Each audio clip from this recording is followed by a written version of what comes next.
Hi, I'm Christine Inserra, physical therapist since 1982. Today I'm going to share with you 7 tips for walking with greater ease, 2 advanced tips, and 3 bonus walking exercises.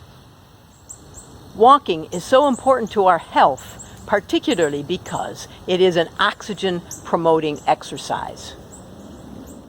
It also enhances our health because the muscle activity helps circulate our hormones and increases blood flow. The rhythmic alternating motion of walking helps balance our brain chemistry. Tip 1, shoes and socks. Wear supportive shoes that lace up and have good cushioning, especially when walking distances of a mile or more. Your arches, knees, hips, and back will have less wear and tear if supported and cushioned at the foot. Take a look at the soles of your shoes. If the treads are worn by half the depth or 3/16 of an inch, then replace them. Think of them as tire treads. You need them for good traction. Whether smooth or with treads, the sole of a shoe should provide a level, stable surface for the alignment and function of the foot. If we look at this shoe, we can see that the treads are well past their halfway mark. There is excess wear on the outer heel and on the outer sole of the shoe. Depending on your feet, wear can be on either side, but typically soles wear on the outside of the heel and under the big toe. When the outer heel of a shoe is overly worn, it hits the ground in a pre-tipped position, increasing the likelihood of you turning your ankle and stressing the outside of the knee. A worn area under the big toe allows the toe to drop lower and lets your arch sink more than normal. If you wear your shoes daily for about a year and the treads are not worn, consider replacing them anyway because the internal support material may be compressed. Having foot, ankle, knee, hip, or back pain may be a sign that it's time to buy new shoes. If you're having ankle, knee, or hip replacement surgery, buy new shoes in advance, and then you'll be able to wear them right after surgery. If you're going to be doing a lot of sitting, wear thinner socks because feet tend to swell when sitting. Wear thicker socks if you're going to be on your feet a lot or doing a lot of walking. It gives extra cushion and fills out the support of the shoe. With thicker socks, your foot won't slide around and rub as much, thus reducing callus buildup. In either case, it's a bit of a trial and error to find the right thickness of sock for the day. A good rule of thumb is to inspect your soles every 3 months. Replace the original insole every 6 months. Replace your orthotics every 3 years. Replace your shoes every year if you wear them regularly. Tip number 2, walk like a person on vacation and remember to breathe. Walking too fast will strain your foot lifting muscles, the anterior tibialis, and you'll get stiff and sore shins. Tip number 3, walk with hands free and arms freely swinging. Yes, that means use a backpack to keep your hands free, or a diagonally strapped bag if you need to carry items, but keep it light for your neck's sake. Having your hands empty and free also helps you to more broadly and evenly break a fall if you were to trip. I highly recommend watching YouTube videos on how to fall and how to get up. Tip number 4, use your spinal engine. The freely swinging arms work in concert with the rotation and counter-rotation of the upper body and the lower body. Let me explain. For a moment, think of the spine as a washcloth. You twist the top in one direction and the bottom in the opposite direction, and you get a wringing action. This wringing or counter-rotation of the spine is called the spinal engine. Once you engage your rotation, counter-rotation at your natural speed, your spine twists back and forth with an easy, self-perpetuating recoil.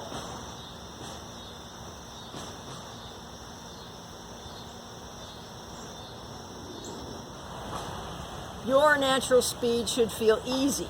Have you ever noticed that it feels like work to slow down to someone else's walking speed? Or feels like work to catch up to them? Find your natural speed and pace. I set my legs walking and let my chest, shoulders, and arms feel the natural opposite motion of the legs, and just let it happen. You might get it wrong and start walking like this. And if you do, just stop and start again. The pelvis must be free, as it is the central rotational gear that works with the foot motion and leg rotation.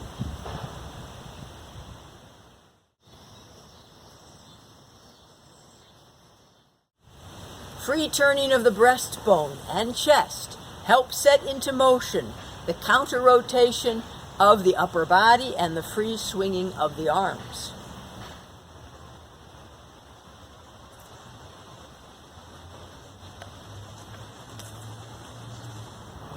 Don't overdo it.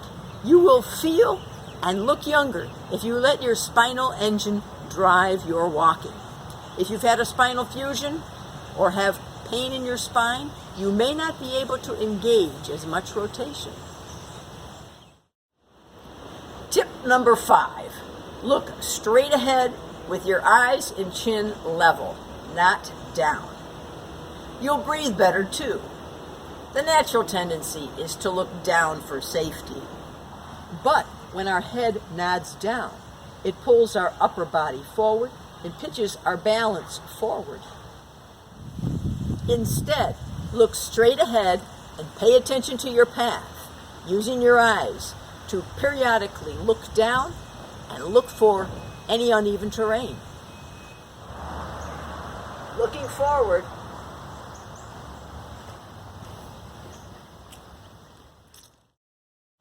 tip number 6, take shorter steps. Longer steps create a greater impact on the heel, knee, hip, and spine.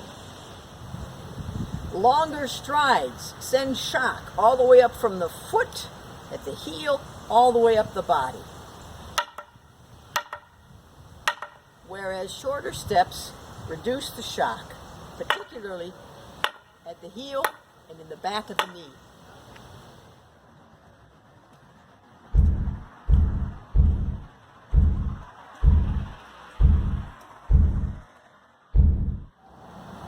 The thought of pointing your knee forward will help you swing your leg forward, but not too far.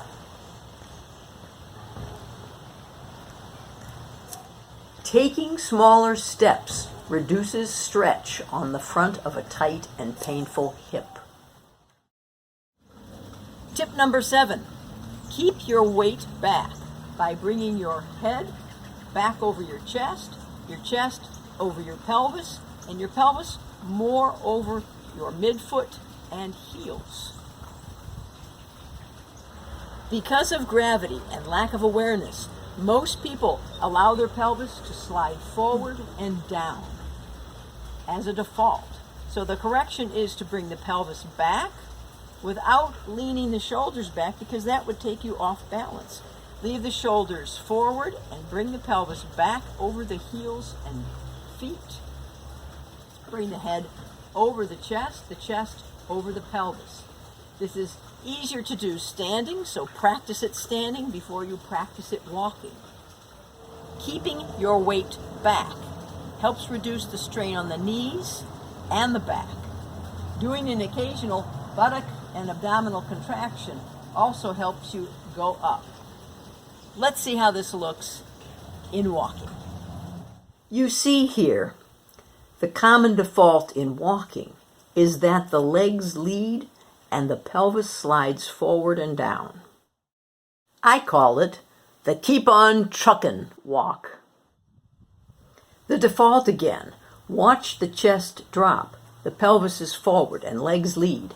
To correct this, move the pelvis back under, watch the chest rise, as does the overall stature.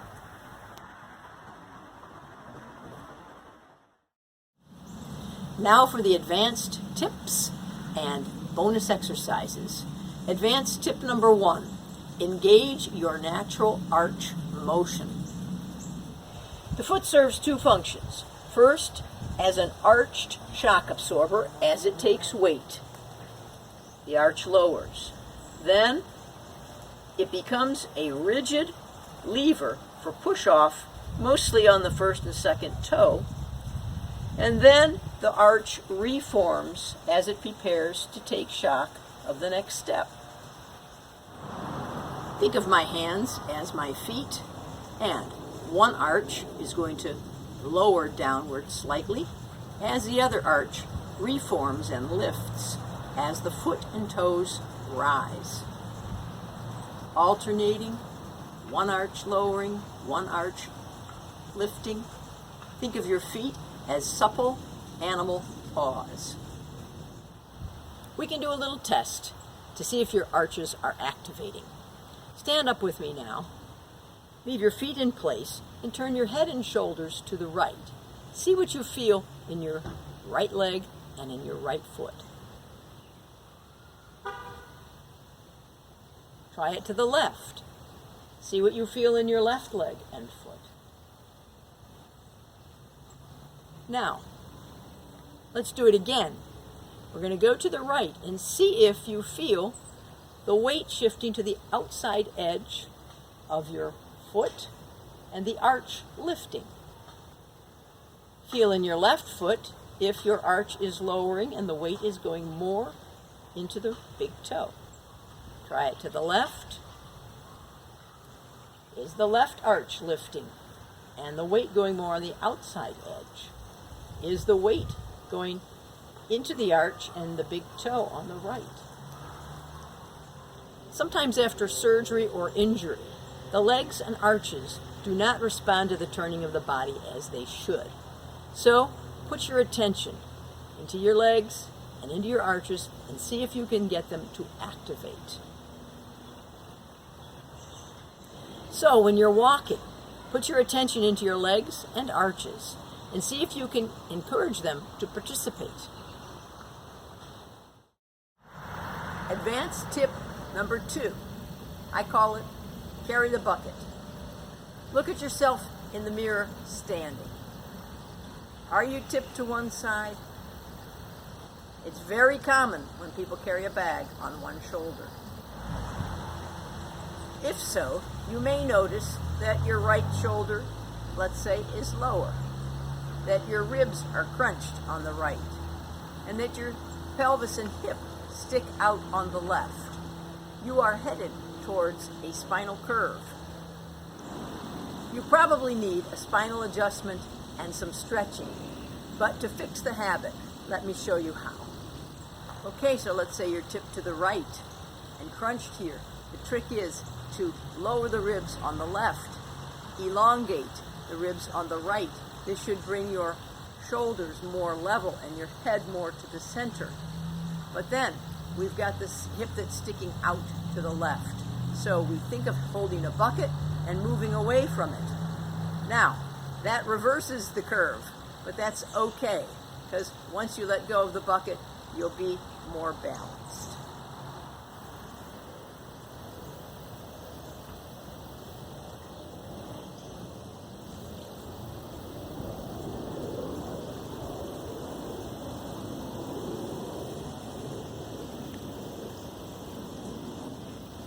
So while you're walking, you may find yourself slipping back into the lean So intermittently use the carrying of the bucket to take you in the other direction, release it, and come back to a center balance. Bonus exercise number 1.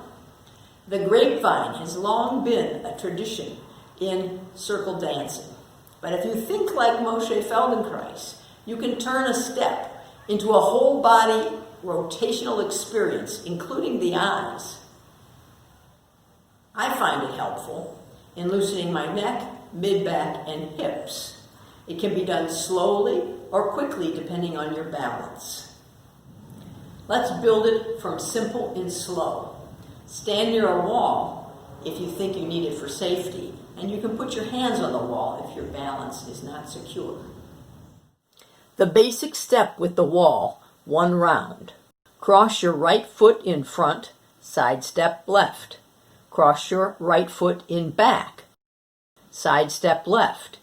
Keep repeating about 4 rounds in each direction.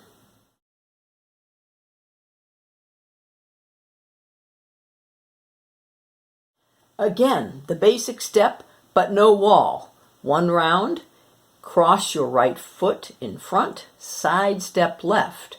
Cross your right foot in back, side step left. Keep repeating about 4 rounds in each direction. Now add head turning with the wall.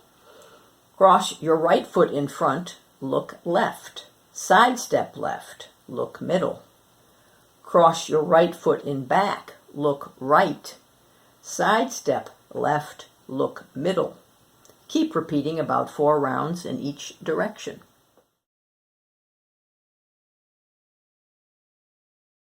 Again, head turning without the wall. It's easy if your eyes and head follow the turning of the pelvis and crossing leg. Cross your right foot in front, look left. Side step left, look middle. Cross your right foot in back, look right. Side step left, look middle. Keep repeating about 4 rounds in each direction. Add arms and hands slowly. Start with your arms out to the sides, slightly lower if you have shoulder issues. Left palm is up. Now cross your right foot in front, looking at your upward left palm. Side step left, looking middle. Cross your right foot in back, looking at your upward right palm.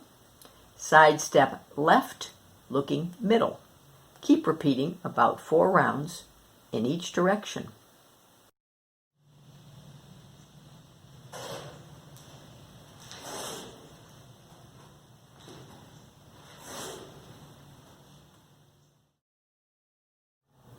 Now let's do it quickly for those of you who are very agile. I do it about 15 feet in each direction.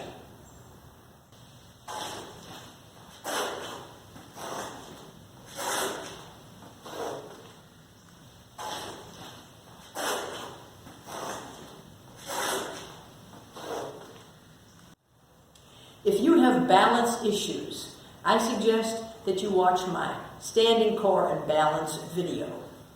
Strengthening one's core is very important to balance. Bonus exercise number 2, sidestepping.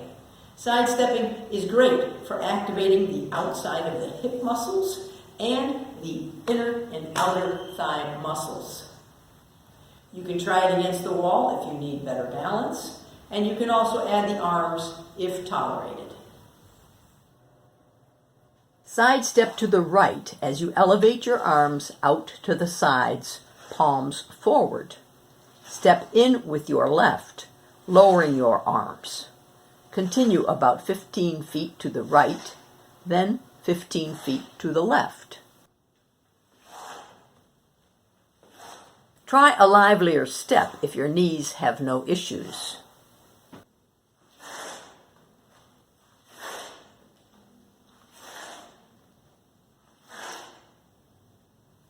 When you have acute back pain when walking, you need to reduce the inflammation, balance your pelvis, and do only necessary walking.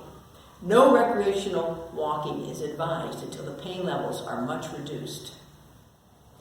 But for older backs with spinal stenosis, where back pain worsens with standing and walking, self-tractioning exercises are invaluable. Bonus exercise number 3, jack the back. Get yourself into a semi-squat position, grab the fabric of your pants, and lean on your fisted hand and heel of hand, locking your elbows. Your back should be in a neutral to rounded position. This would be arch, this would be rounded, this would be somewhere neutral.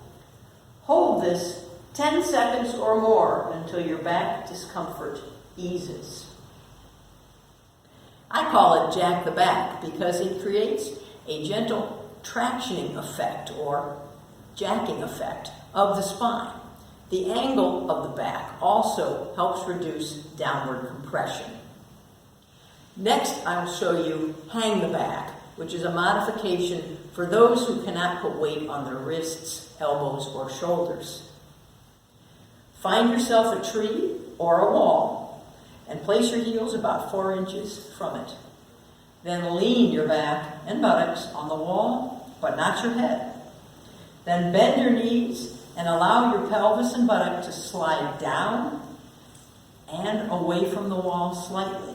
Lean more heavily into your shoulders and let your whole spine just hang.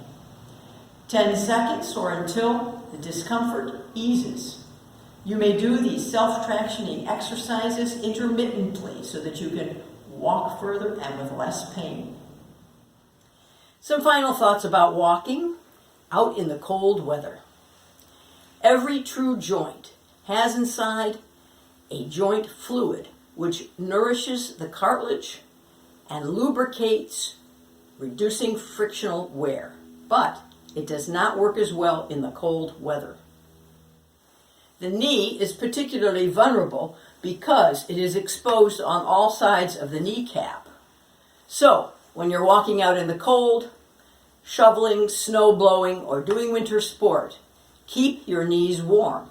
It might be as simple as wearing a long winter coat that covers your knees. Or you could wear knee warmers. This is important if you want to preserve your knees, and particularly if you already have arthritic knees. I hope you found this video helpful. If you've enjoyed it, like, subscribe, add comments, and until next time,